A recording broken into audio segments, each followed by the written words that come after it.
You're watching an exclusive high-definition broadcast of HDNet Fights.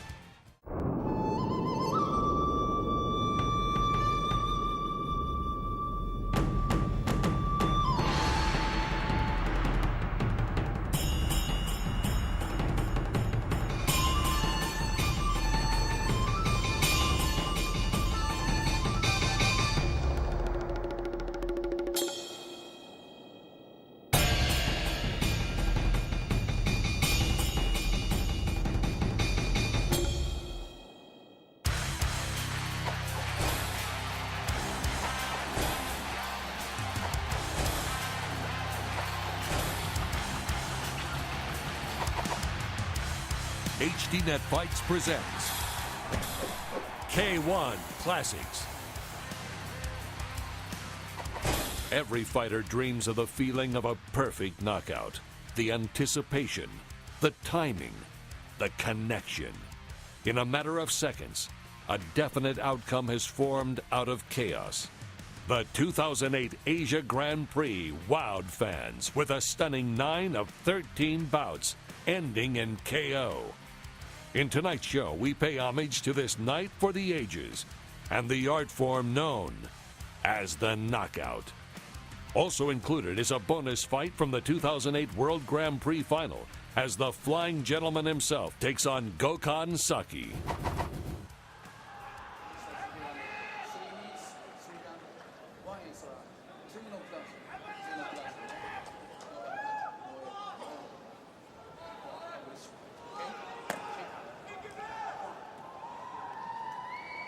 We are ready to go in our reserve fight for today's K1 Asian Championship Tournament. Vaughan Anderson, a local here in Taiwan, originally out of Canada, from the red corner, takes on the Japanese fighter Jun Ito from Shidokan. 3 by 3 minute rounds. First round underway. Michael Chavello, Mike Hogan with you, and a nice rib kick to open up proceedings there from Vaughan Anderson.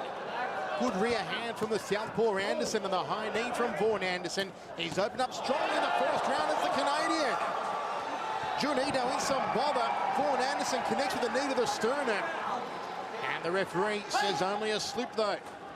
Vaughan Anderson has opened up strongly here in the first round. Goes to the rib cage, a gain of Junito on either side of the body. Launches the overhand, left doubles up and it catches him between the eyes. Great start here from Vaughan Anderson. And Junito has been put on the back foot early on in this reserve fight. Junito doesn't seem to be keeping his hands up, and Anderson's, his punches aren't that crisp. They're kind of over-the-head swing punches, but they're landing because he's not keeping his hands high. Vaughan Anderson, who makes his K1 debut here tonight, a mixed martial arts fighter, Brazilian Jiu-Jitsu stylist. Also showing his proficiency in the striking is the southpaw. Good left hand again from Anderson, but he does drop his hands very low. Junito hasn't picked up on it yet and managed to power through with a clean shot on the Canadian. Ripping left hand there from Vaughan Anderson. Lead 2, nicely done. Wades in again, just no starch behind that second punch. The referee separates them. Certainly Mike Vaughan Anderson doing all the work here early on against Junito. He rocks him back with that left hand again. Absolutely, I was going to say he landed a lot of clean punches as he's doing right now. Hit left hand to the jaw, standing down here from the referee. Rightly so. Junito has been told. This crowd giving it up for the local. Vaughan Anderson. Of course, jumping knee attempt there from Junito. Another left hand. This one's as good as over. Vaughan Anderson, first round knockout over Junito. And the winner is Vaughan Anderson.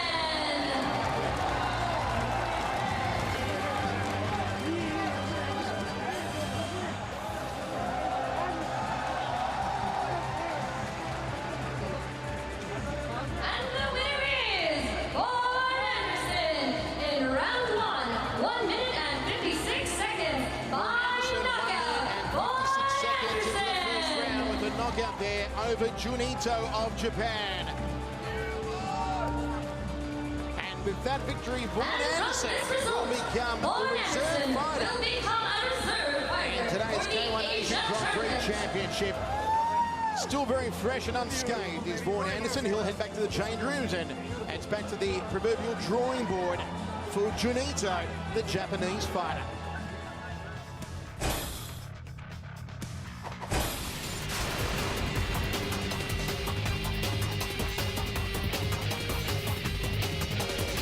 In the blue corner, wearing the green trunks, standing at 182 centimeters, weighing 93.5 kilograms, Katalin Morosanu.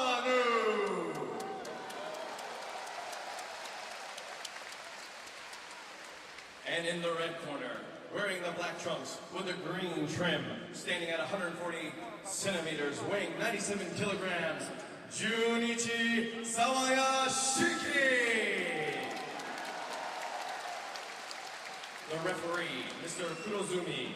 The judges, Mr. Fantastic crowd on hand here. First ever K1 show in Taiwan. And this super fight, have a look at the stare down from Katalin Morosanu. Up against the very composed Junichi Sawayashiki. Morosanu eye to eye here. He wants to come out and brawl from the opening bell to the Romanian. It brought him unstuck in his fight in Amsterdam in the tournament against flashy Freddie Cameo of France. But he's received another call back here to K1 because this young man from Romania is excitement personified. Three 3-minute rounds. Michael Chavello, Mike Kogan with you. Super fight. It is Sawayashiki in the black, Morosanu in the green, and already Morosanu opening up with a heavy artillery. High left round kick from the Romanian. Inside thigh kick from Morosanu. Doubles up on it. Jab 2 from Morosanu, the southpaw fighter. Sawayashiki, the orthodox fighter. Southpaw meaning that Morosanu is, of course, a left-handed fighter. Sawayashiki is doing a good job so far. He's moving around the ring, which is what you want to do against somebody like Katalin with his style of just coming brutally at you. Jab 2, round kick from Morosanu. Goes to the inside lead thigh again. Nice lead kick from Sawayashiki. Almost gets tagged with that rear hand of the southpaw. And it's Morosanu just about leaning into the flying jumping knee there from Sawayashiki. Good right hand lead from Sawayashiki. Morosanu fighting a little bit more cerebral than we usually see him here in centre ring. Showing some respect to a top act fighter in Junichi Sawayashiki. Yeah, Sawayashiki tagged him a few times during those exchanges because the Romanian was leaving himself wide open. If Morosanu wins here tonight, he'll gain a huge confidence boost knowing he's beaten a guy who made it to the top 8 in the world last year. Step across inside thigh kick to the rear leg there from Sawayashiki. Jab left hand from Morosanu. Sawayashiki is down, we told you. It'll be the hand power of Katalin Morosanu. And this could be devastating for Sawayashiki. Yeah, you know, Morosanu didn't seem to be at all stunned by anything Sawayashiki threw at him, you know. Second knockdown, of course, under super fight rules, Mike Kogan. One more knockdown in this round and it's all over.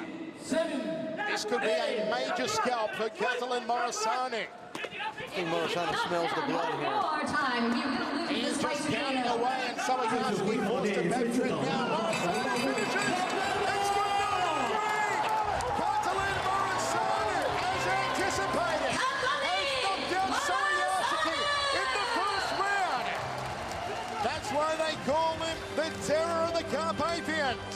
The Romanian slugging machine, Katalin Morosanu, has done it again. Yeah, too bad he's not in the tournament. He just looked way too excited during that win. You can just feel the adrenaline still in him. Kind of like, wow. The winner is Katalin Morosanu. And Sawayashiki is laid out here in centre ring. 3 knockout losses in a row now to Junichi Sawayashiki.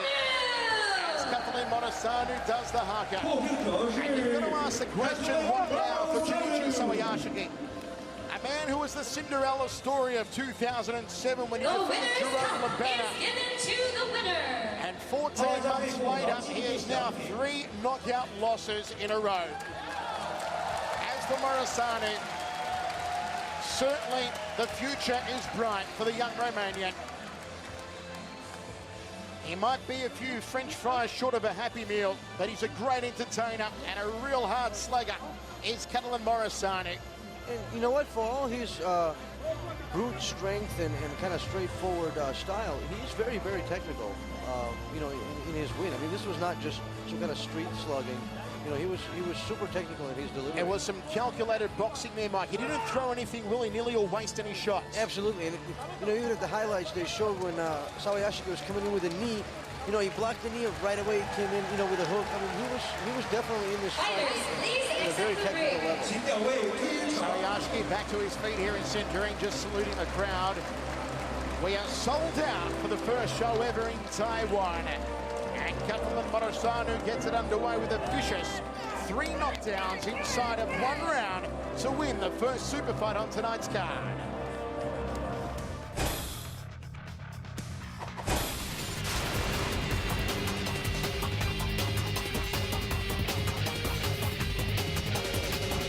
Now in the blue corner, wearing black stripes with the green trim.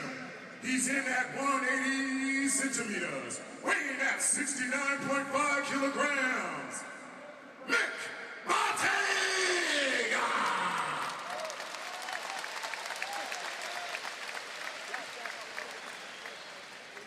And fighting out of the red corner, wearing red tights, coming in at 181 centimeters, weighing at 71.5 kilograms.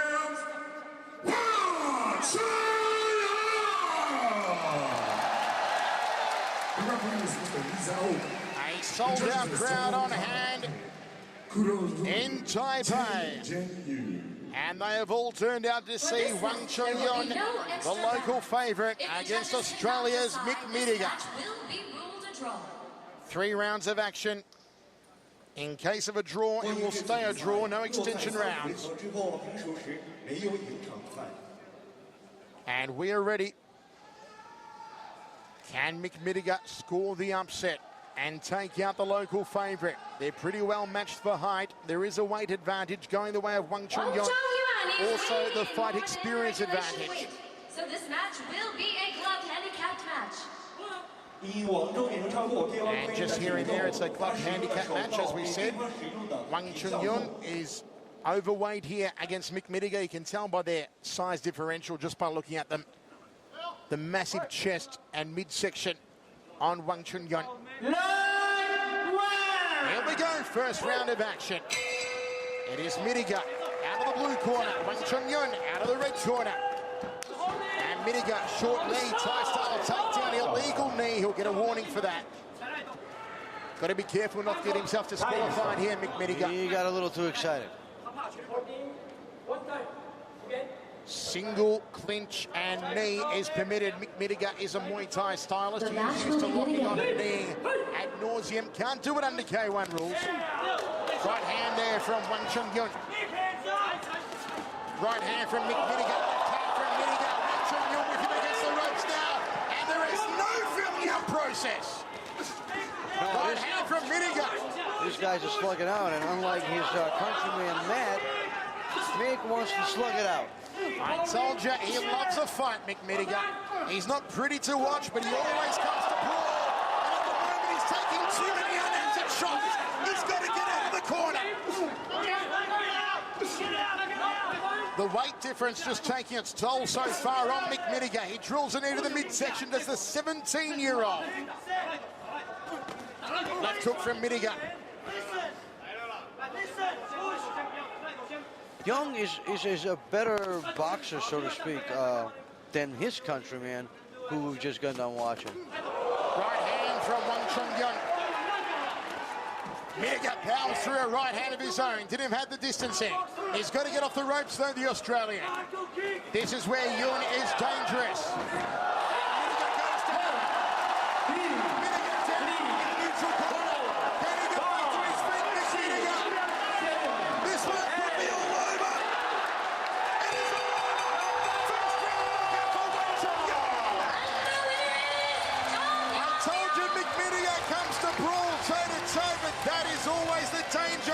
That sort of fight style, Mike Kogan. Yeah, most knock definitely. Out or get knocked down. Most definitely, and you know, hindsight, he wasn't keeping his hands up too well, and he was getting obviously the short end of those exchanges. But he's 17 years old. In 1 minute and 27 seconds, by knockout, experience comes with age, so to speak. but it didn't look like such a powerful punch to send him down. I guess it could have been a combination of the punches, and it could have been the weight differential as well. Mick Lineker at 17, and his body's still growing, and he's at 69.8 kilos, and his opponent is a fully grown man who is at least 4.5 kilos heavier than him. And also, you know what, I was just watching on replays, it might have been just the accumulation. I mean, he took about 8 or 9 unanswered punches, and Taiwanese kid Rock is back in the ring to present the trophy. I mean, you might be wondering, watching this one at home, what's the difference, 3, 4, 5 kilos? Well, why don't you go outside and get 3 or 4 kilos of stones, put them in a sock, and whack yourself over the head with them?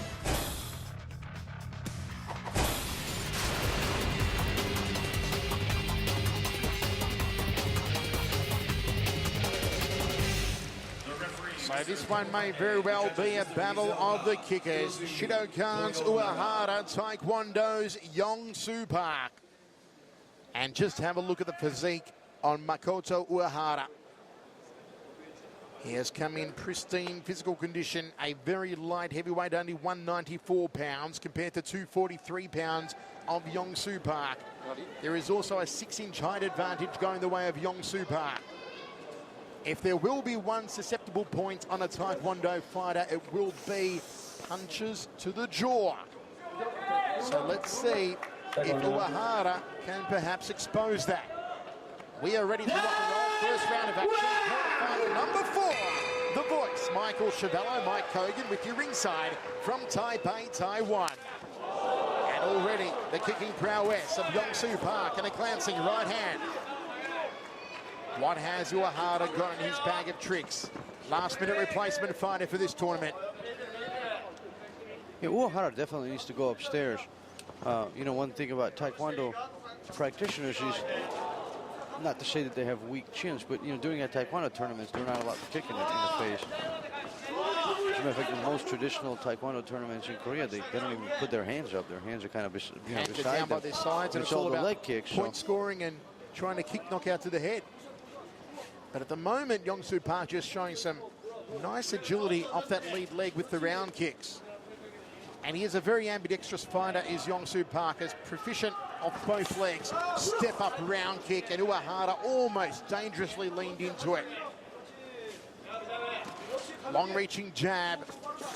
Huge reach advantage going the way of Yong-Soo Park.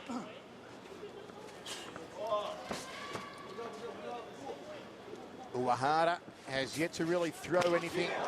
Look at that spin around round kick. That is a Taekwondo technique from Yong-Soo Park. Yeah, so far, other than keeping his hands up, you know, Park is just displaying classic Taekwondo. Overhand right from Uehara. Trying to rattle the cranium. Ring the bell of Yong-Soo Park. Just a bit of a feeling out process for both men here in the first round as Uehara tries to parry the round kick.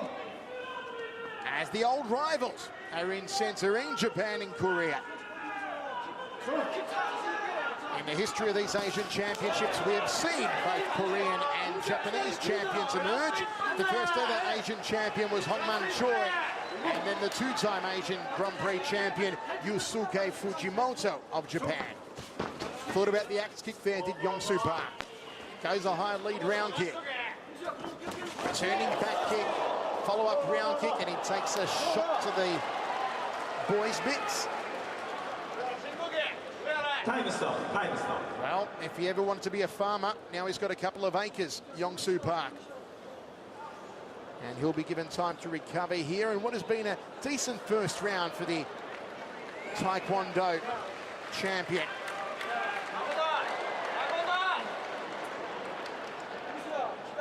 Remember, in Hong Kong, his fights there against Musashi was an absolute groin strike fest. 42 seconds remaining in the first round of action. And Yong-Soo Park, after getting a shot to the grundle, is okay to go on. Thought about the rear leg round kick. Yeah, Park is definitely getting the upper hand on the foot exchanges. It's obvious that neither fighter is super proficient with their hands, as they're both electing to kick. And obviously because of his height advantage, Park is getting the upper hand on this. But Makoto really needs to figure out a way to get on the inside and test that chin. You know, right now he's playing the Park's game. He's staying on the outside, and the height advantage, and he's just taking these kicks. Turning back kick from Makoto Uehara.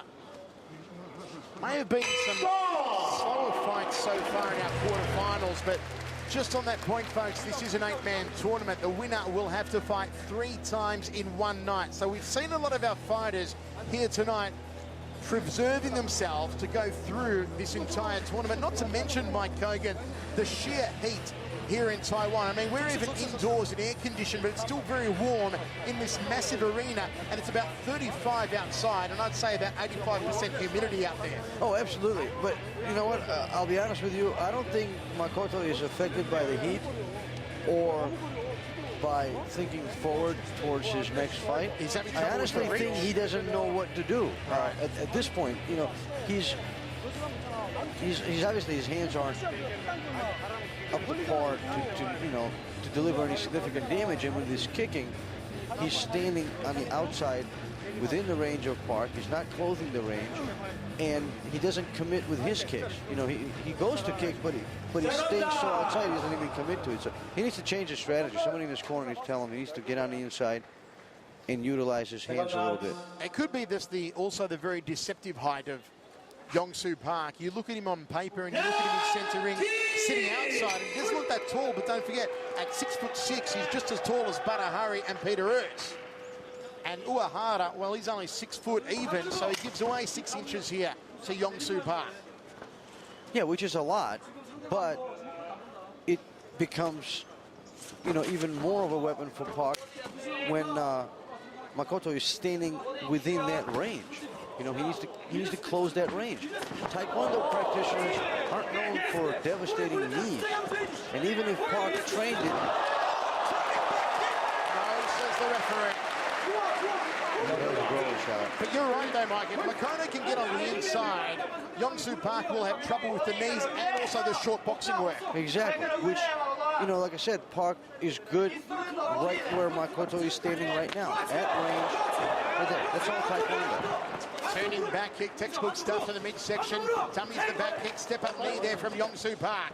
That's when Makoto needs to tie him up and start to dig the punches to the midsection. Big outside thigh kick from Young-Soo Park.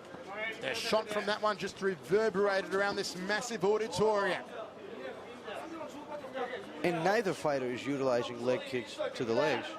Both fighters have kind of a wide stance, so you can take advantage of that inside thigh and at least slow down Park a little bit. I think probably a lot of it comes from Makoto's inexperience. This is his K1 debut.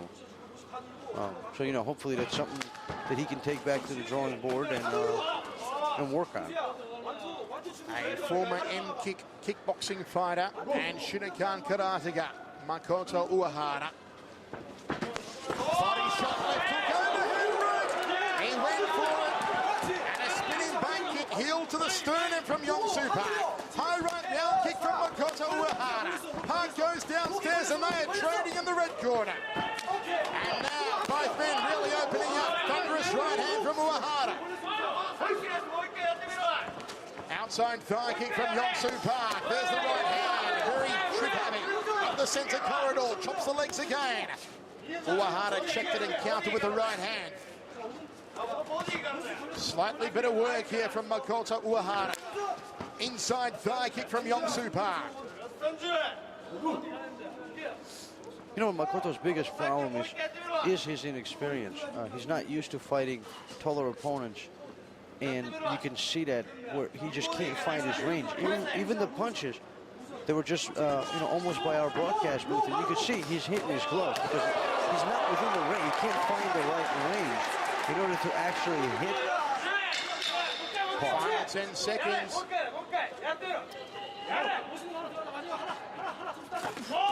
Young-Soo Park trying to thread the right hand through the guard. Going to work for him. Axe kick to end off the round. 2 rounds down and 1 round remaining. Young-Soo Park in control, Mike Kogan. Most definitely. You know, Park is scoring. We don't necessarily know, is it because of his superior technique or is it just because of Makoto's inexperience and staying within the range? But one way or the other, he's probably the more favorite to face Alexander Pichkanov the good news for me, since I want to see Bichkanov fight Karayev, is that I don't think Park has enough experience to stand with Bichkanov. You know, Bichkanov's just going to tear him apart with his hands. Have to agree with you. As a nice look at that attempted kick to the liver section. That was no knockdown, said the referee. Makoto swinging for the body and the head. It was one of the best flurries that he attempted, but again, as Mike said, nothing getting through for the shorter fighter. And we are ready to roll in the third and final round. So far, we've got Young-Soo Park ahead. And looking like he is on his way to semi-final number 2. Don't forget, folks, still to come here tonight, Remy Benjaski in our main event against Volkar Tayev. And Sugar Ray Sefo returns to action against Zabit Samedov in a super fight. Overhand right from Uehara.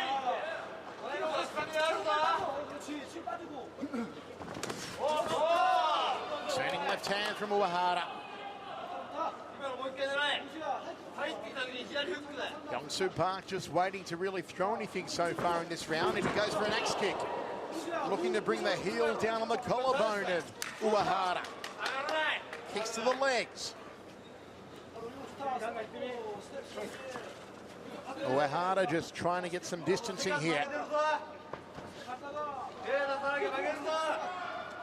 Young-Soo Park leads out with a jab.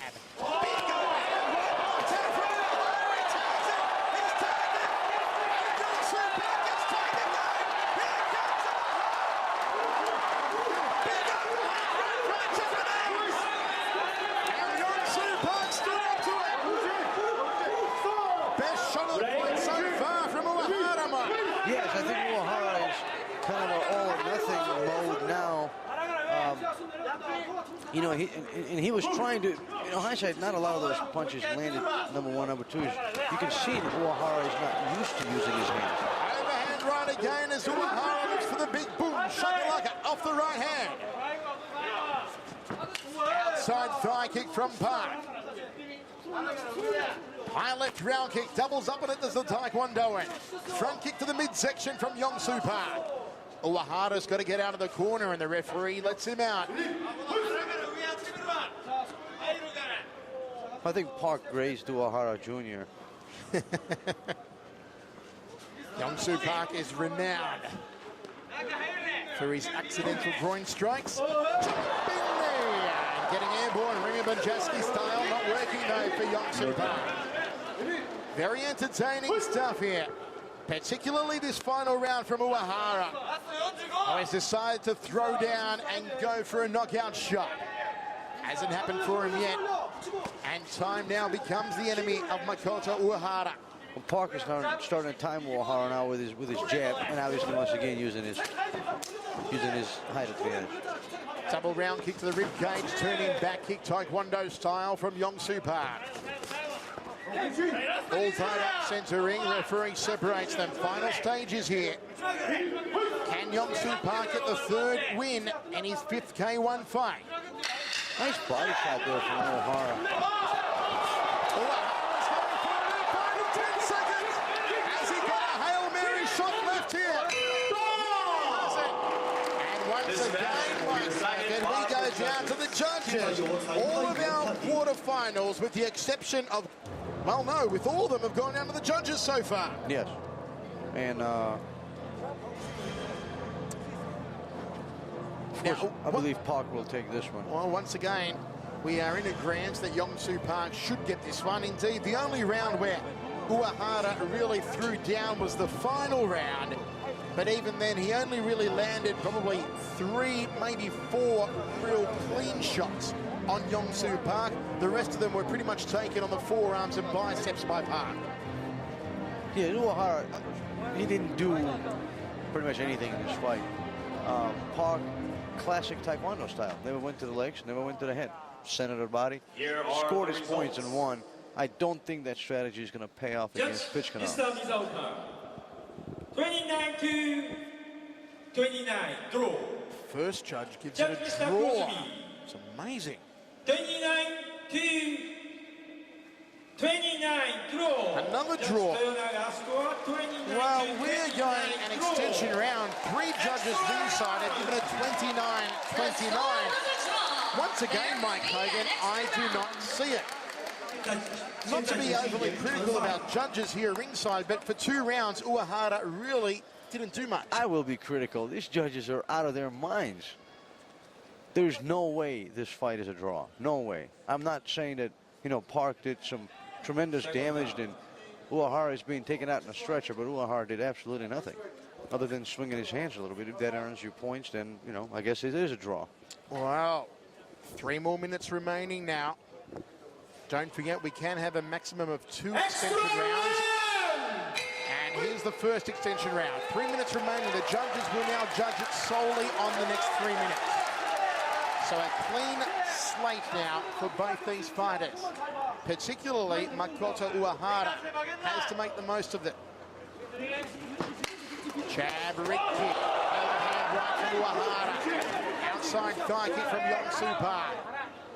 Back kick to the midsection, high left round kick. And again, these are the combinations that convinced us that Yong-Soo Park had it after 3 rounds. Jab, outside thigh kick, scores for him. Surprisingly, Park's starting to go to the legs. I said, you know, for 3 rounds, he hasn't touched the legs. And maybe he heard me. We are sitting pretty close to the red corner of Yong-Soo Park. I don't think he heard me. Park controlling center ring. Uehara, front kick to the midsection. Referee calls for action. You'd feel Uehara in particular would be really trying to go for broke here in this extension round. As the referee just cautioning both men for lack of activity in center ring.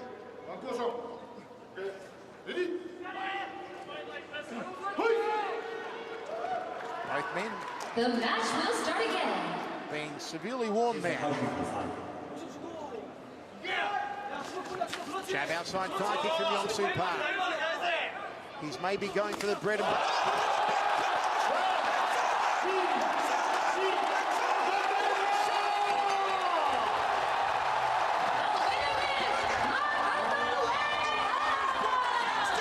Taiwan has gone into ecstasy.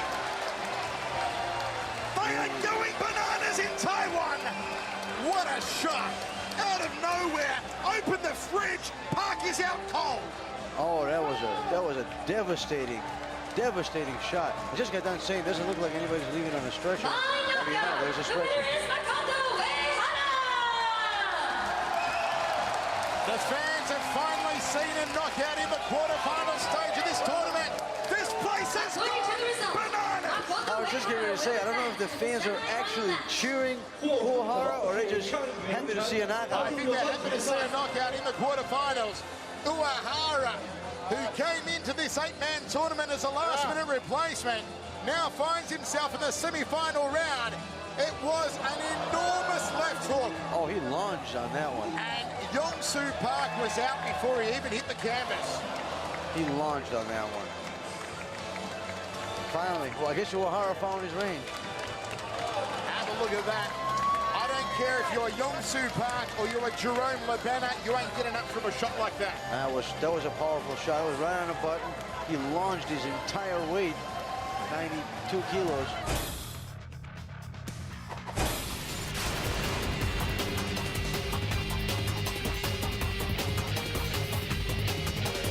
In the blue corner, wearing the white trunks with the white stripes.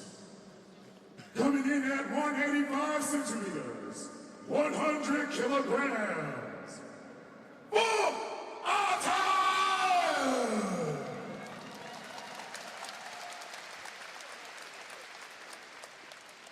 And in the red corner, coming in at 192 centimeters, weighing at 108 kilograms, in the black trunks with the yellow print, he is the K1 World Grand Prix 2003, 2004 champion, Remy the Flying Gentleman Brodowski! Massive massive ovation here as K1 embraces Remy Bonjaski, and we are set for 3 by 3 minute rounds. You've really got to wonder how Volkartayev will handle the leg kicks of Remy Bonjaski. The only hope we feel Volk will have here is to try and land the big meat hooks to the cranium of the former 2-time K1 World Grand Prix champion. Can he do it? If he does, it will be a major upset that will send shockwaves around the K1 world. Then again, Junichi Sawayashiki did it last year against Jerome Labana out of nowhere. Could Artayev do it here against Bonjaski? Main event. The time for talk is over. Michael Chavello, Mike Kogan ringside in Taipei, and Volkartayev comes out with a leg kick. Both men are orthodox fighters. There's the leg kick, first taste of it for Artayev, and a jumping knee from Bonjaski. Artayev is getting instructions from his corner not to wait for Bonjaski and to start pressing forward himself. It would be a major upset if Artayev could knock out Remy Bonjaski. Leg kicks from Bonjaski. He wants to take out the lead thigh. That's the obvious game plan. Bonjaski seems to be going right after him. There's no feeling out process here from Remy. Oh, how about that from Artayev? Turning back kick to the midsection. Remy doubles up, outside thigh kick. There's the knee from the Muay Thai clinch. Artayev gives away a lot of height and reach here. 6 foot Artayev, 6'4" Bonjaski. Oh, spinning hook kick from Artayev. How about this, Mike Kogan? The mixed martial artist who has never had a K1 fight is throwing spinning hook kicks. So far, he's doing a pretty good job. He went to the body right away after the spinning hook kick, but he seems to be throwing power punches. You know, he wants to hurt with every punch. His corner is instructing him to go to the body. Interesting to see Zabit Samadov in the corner of Volkartayev. And outside thigh kick, step across to the rear leg there from Remy. Goes for the high knees. Artayev shrugs him off. Checks the low kick to Artayev. Doing very well at the moment, the Russian. Oh, he took that high kick from Remy. I thought he was momentarily phased by it, but obviously knocks back to the body, then to the head. Nice ripping uppercut. Takes a kick up the backside. You know, for a relatively unknown, especially for the K1 circuit, Artayev is doing a pretty good job. I am very impressed. You know, it's safe to say right now he's standing toe-to-toe with one of K1's best. Checks the low kick. You are talking about one of the top 4 K1 fighters in the world. You remember Bonjaski made it to the semi-finals last year. Body shot from Artayev. Catches the outside leg kick, doubles up with the left hand. The Russian is showing no respect to Remy Bonjaski here in center ring. At all. And he doesn't seem to be dazed by anything Remy's throwing his way, and he's systematically going to the body and the head and the body and the head. And of course, we know that going to the body will definitely deplete Remy's cardio. Not that it's being questioned, but well, if Bonjaski thought this one would be a pushover, he has had a rude awakening here in the first round. It's Remy against the ropes, and Artayev goes to the body once more. Big high right ground kick. Try for the decapitator. There was Remy Bonjaski. There it is into the first round. Mike Kogan, I'm going to say I am completely surprised and impressed by the Wolf, Volkartayev. Well, you know, to say I'm surprised, I wouldn't say that because I don't know much about him. So, you know, for all we know, he's just another Mark Hunt ready to be discovered. But what I am not surprised, but what I'm seeing here out of, you know, let's say a relative newcomer to K1 circuit, is a very good strategic fight. He closes the distance, killing the height advantage, and taking away Remy's devastating legs and ability to jump up and fly around by closing it and going to almost like a dirty boxing style, going to the body, going to the head, not really allowing Remy to unleash those kind of kicks. And that's a good strategy. We're ready to roll. Second round. Final instructions from Ivan Hippolyte in the corner of Bonjaski. Telling Bonjaski cover up when he comes in, then rip to the body of the Russian. Here we go. Second round of 3. Bonjaski really needs to find his range. Not really his range, but to make sure he keeps Artayev at his range and not let him come in like that. maybe surprise him with a few knees on the come in and time that. There's the body shot the corner asked for from Bonjaski. Body shot from Artaev. Outside thigh kick, nicely done. Almost buckled the lead leg from Remy. Artaev checks that low kick, responds with one to the rear leg of Bonjaski. Bonjaski goes up to the liver. And Artaev returns the favour. Good work here, 1 for 1. High knee from Bonjaski. Unfazed, completely unfazed by the knee or the combination.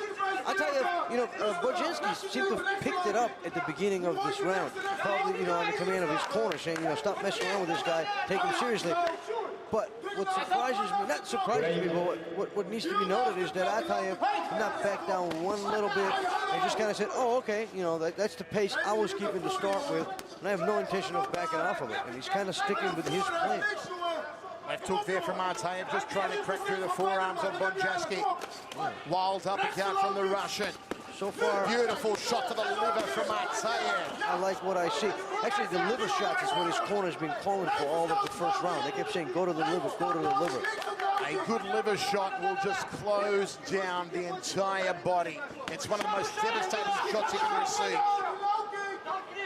Usually has a delayed effect, but the whole body will just go into shutdown mode. Yes, I mean, some fighters have been hit with it, just said, you just cannot get up. I mean, your mind is still there. You want to get up, your body's just completely paralyzed. Bonjaski trying for the high knee and the high round kick. There's the body shot again from Artaev.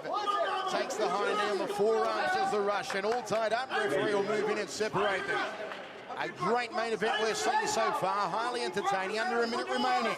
Absolutely, a good exchange. The Russian might be starting to show slight signs of fatigue, although, like I said, I don't know anything about him, so I don't know much about his cardio either. But so far, he seems to be in very good shape, delivering some devastating power shots. Have a look at that. Remy went for a beautiful liver shot, chopped down on top of the left leg. And Artaev brings it back to center ring, drills through a nice 1-2 up the center corridor. Yeah, he does not seem to be at all faced by anything Remy's throwing at him. They're just going trade for trade, Mike. It's not like one man is getting the upper hand. When Bonjaski throws, he lands. Artaev says, okay, my turn. He throws and he lands. Well, yes, and in the way the judges have been judging this fight, this could go to the 4th and 5th rounds. Then the question obviously becomes extent and who has it. Solid lead check from Artaev. Final 10 seconds of this round. Big clubbing right hand from Volk Artaev. There it is, one more round to go. Mike, it's a hard fight to separate. Definitely hard fight to call. The only thing I can say is that Artaev is starting to slow down his punching output. He's starting to get a little more sloppy on his defense. So it's possible that his stamina is starting to give out. He is, let's say, holding a little extra weight for his body size. Which could play a role in this particular fight. Otherwise, pretty even fight. Leg kick here. Volk went to check it. Bonjaski with the high step-up knee. And look at the trajectory on that kick, how he brings it down at almost a 45-degree angle. I mean, Remy is a master at that. He's a master technician, but if you see him, he landed a knee, a good follow-up hook, and then a leg kick, and it didn't seem to move Artaev in either direction.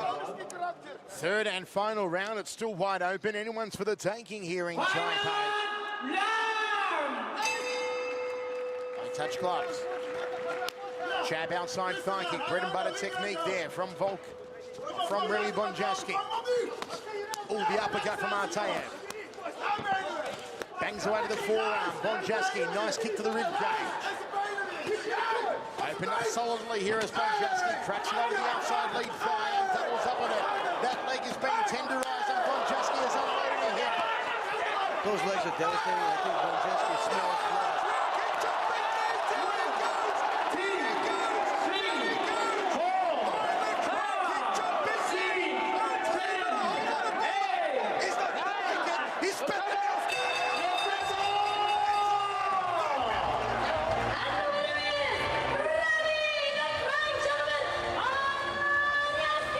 Just like that, Remy shows why he is top 4 in the world, Mike.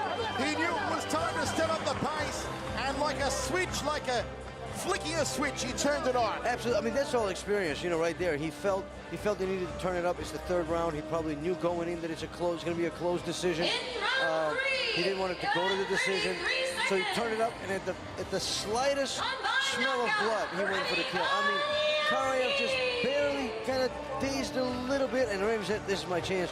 And devastating flying knee puts the Russian on the canvas. But in the Russian's defense, being that this is his first K1 appearance, against a two-time World K1 Grand Prix champion, going to the third round at almost dead even score. I think he needs to stick to it. He probably has a very, very good future in K1. High left round kick, jumping knee. We've seen Remy finish so many opponents. I mean, who can survive that? Flush. Everyone flush who has taken it has gone down. Right there. He just seen those eyes go a little flush. And that is the mark of experience. You see one minuscule opening. Absolutely. I mean, he smelled blood before there was blood, and he went for it, and he finished it.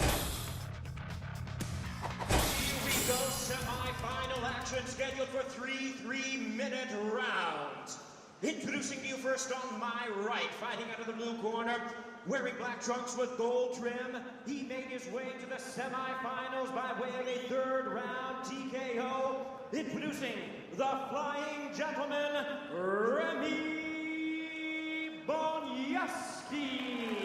6'4", 234 pounds, the Flying Dutchman, Remy Bonjasky. Across the ring on my left, fighting out of the red corner, wearing black trunks with white and gold trim. He made his way to the semifinals with a 3-round unanimous decision win. Introducing Gokhan, the Rebel Saki. Gokhan Saki, 6 foot even, 214 pounds. So the height and weight going the way of Remy, also the K1 experience going the way of Remy, although overall career experience both been fairly even. Gokhan Saki has had 64 career victories in Muay Thai and K1 combined. Final instructions from our centre referee will be set for 3 by 3-minute rounds. Semi-final number 2, the winner to face the Golden Boy Badahari in the final of the Fields K1 World Grand Prix 2008, live from the Yokohama Arena in Japan. Michael Chiavello, Mike Kogan, Sugar Ray Sefo, and the all-time greatest Ernesto Hust with you ringside. Here we go, first round. Just a quick question, Ernesto. Yeah. Have these two fought before? No, I don't think so. Oh, okay. No. It will be the combinations of Remy, his watertight defense against the power salvos of Gokhan Saki. Spinning back kick to the midsection from Saki. I gotta say that, you know, this fight is quite an even fight in terms of leg kicking because Gokhan Saki is a good leg kicker himself. Yeah, I mean, I think the only really good difference here is the defense of Remy Bonjasky. Right. And then the ability to explode when he sees that moment at the right time. Absolutely. Well, I also think Gokhan's boxing is better. Yeah, definitely. I have to agree. Gokhan Saki just seeing what Remy's going to offer here in the first round, Ernesto. Yeah, I mean, Remy is great with his legs. Yeah, maybe the best. But with his hands, he lacks some power, it looks like. Saki trying to thread the right hand up the center.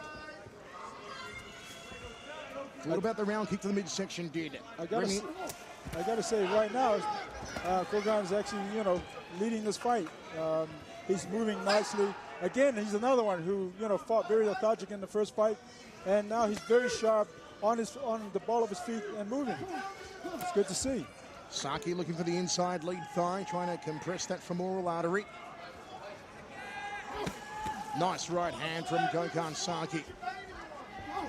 75% KO ratio in his overall career for Gokhan Saki, 57% KO ratio in his K1 career, as Remy looks to go high.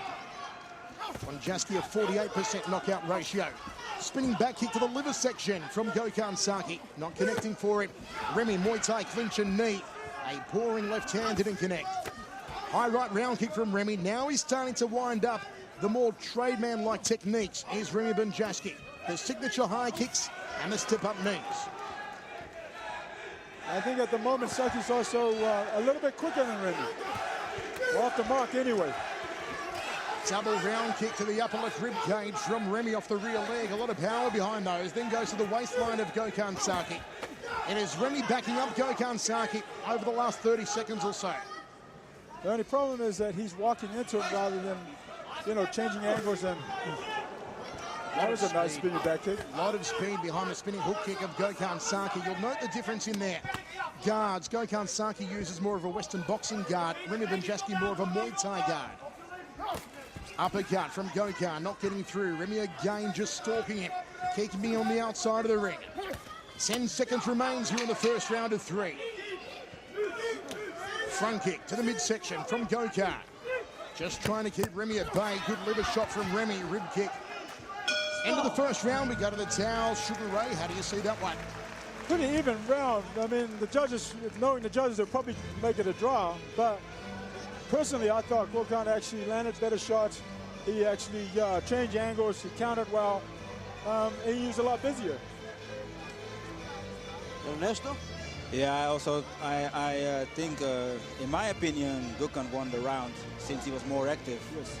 But yeah, I don't know exactly how the judges will score the fact that Remy is walking forward all the time. Okay, 2 judges have given it a draw, 10 points apiece. The other judge has given it the way of Remy, 10 points to 9. Yeah, what shall I say? Yeah, we're not surprised at that. That third judge, we need to find out who that is, because that guy is a party pooper. I mean, he never sees it the same way. Okay, it is still a close one. Yeah, maybe, giving it to Remy would have been a stretch. A 10-10 round is a fair call. But if yeah. you're going to lean one way, as the guy said, he'd lean the way of Gokhan Saki. Gokhan Saki for sure. Of course, it doesn't matter what we think. Second round. Haven't really seen Gokhan Saki sling with his patented leg kicks yet. Banjaski again controlling centering. Gokhan Saki on the outside. It looks like Saki is impressed or something. And it doesn't work as he do normal. Doesn't seem to have that confidence in Ernesto here against Remy. Maybe looking a little intimidated as Remy just steps and chops and goes the high knee. Oh, jumping round kick! Down goes Gokhan Saki. He's hurt! He's hurt! Remy got airborne. This one's over. This one's over. Actually, it was a very good knee.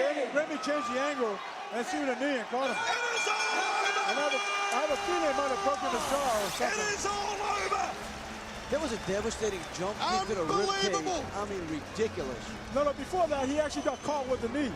Yes. Right on the jaw. Yes. I wonder if he's busted his rib cage here. Was it a rib shot, flying rib cage? Maybe a liver shot. I don't know. It was something brutal, but, it goes back to what I was saying. Remy waits patiently, but when he smells blood, he just goes for the kill, and that's just exactly what he just did. Remy Banjaski via devastating second round knockout. Here it is, jumping round kick, upper left rib cage. What I heard is that Saki was hurt on his rib after his fight with Karayev, and he told other people something I would never do. But he told other people that he was hurt on his rib. Yes, he told other people. The right side of my rib. Remy might have known they were in the same dressing room. I tell you what, Ray, they might be serving up Gokhan Saki at Tony Roma's tonight. Spare ribs? I think Gokhan Saki's going to have a couple after that one. That's going to wrap up this week's edition of K1 Classics. For more of the best action the world of mixed martial arts has to offer, keep it on HDNet.